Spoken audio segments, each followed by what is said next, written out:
Est-ce qu'on peut imaginer que Dieu n'existe pas? Dieu existe-t-il? La réponse est si évidente qu'en débattre est finalement inutile. Restez avec nous, on vous explique tout.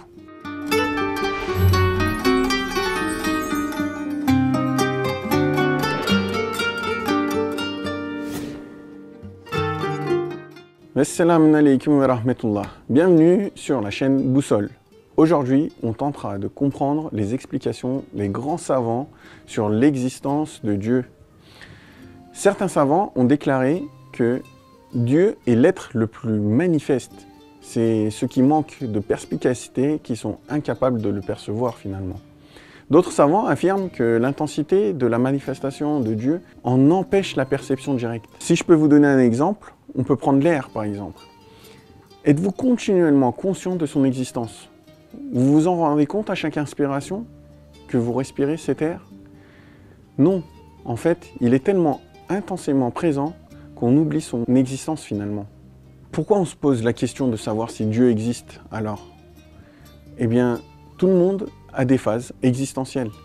Cependant, ces derniers siècles, l'influence importante du matérialisme sur la science et les gens nous force à s'interroger et surtout à pouvoir répondre à ce sujet.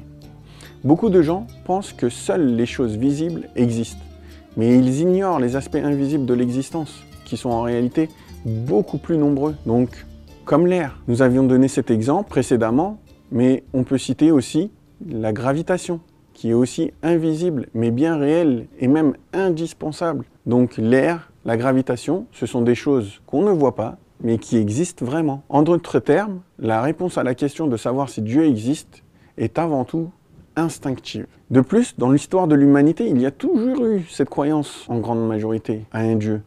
Et rien que ça peut prouver l'existence de Dieu. En plus, la science avance. Et plus la science avance, plus les savants se disent que tout cela ne peut être le fruit du hasard finalement. Comment peut-on croire que Dieu n'existe pas alors qu'on voit le fonctionnement parfait, sans aucune faille de toute la création et de l'univers? Toutes les créations exhibent un art, d'une splendeur et de valeur inestimables. Quand on regarde les oiseaux de couleurs extravagantes, quand on regarde l'univers avec des tailles et des couleurs qu'on n'a jamais vues. Tout ce qui a été créé a un but. Prenons l'exemple de l'écologie. Toute chose dans la création, aussi insignifiante qu'elle puisse paraître, a un rôle et un objectif important dans l'existence. La chaîne de la création, qui va jusqu'à l'humanité, par exemple depuis les abeilles, à première vue, on penserait à un petit insecte qui ne sert qu'à faire du miel.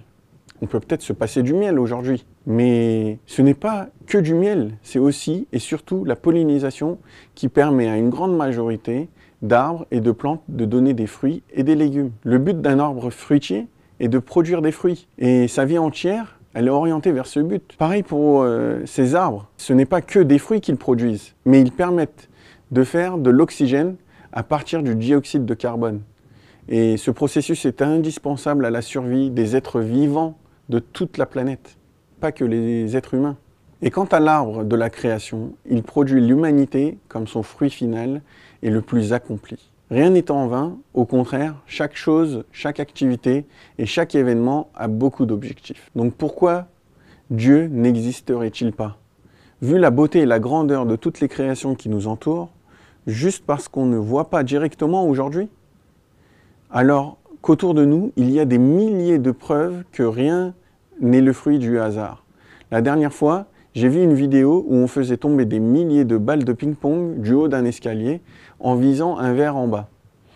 Aucune des balles n'a atterri dans le verre. Est-ce que la façon dont nous on est créé peut être le fruit du hasard dans ce cas-là?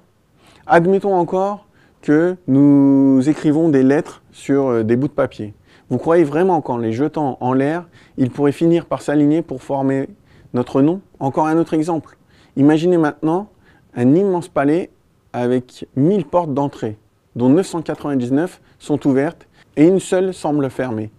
Dans un cas pareil, quand on reste figé devant la porte fermée, à la forcer comme un effronté, sans essayer une autre entrée, est-ce que ça serait sensé de dire que l'entrée au palais est impossible? En affirmant cela, on limite notre attention et celle des autres, uniquement à la porte qui semble être fermée.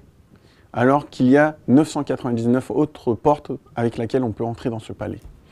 Vous voyez où on veut en venir? La science ne prouve pas l'inexistence de Dieu.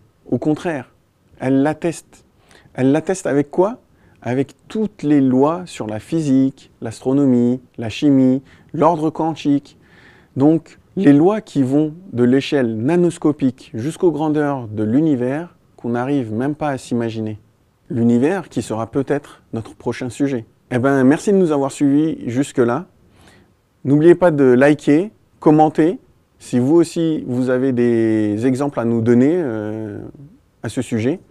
Et n'oubliez pas de nous suivre pour les prochaines vidéos où on parlera de ce genre de sujet. Voilà, à bientôt, prenez soin de vous et on se retrouve lors de la prochaine vidéo.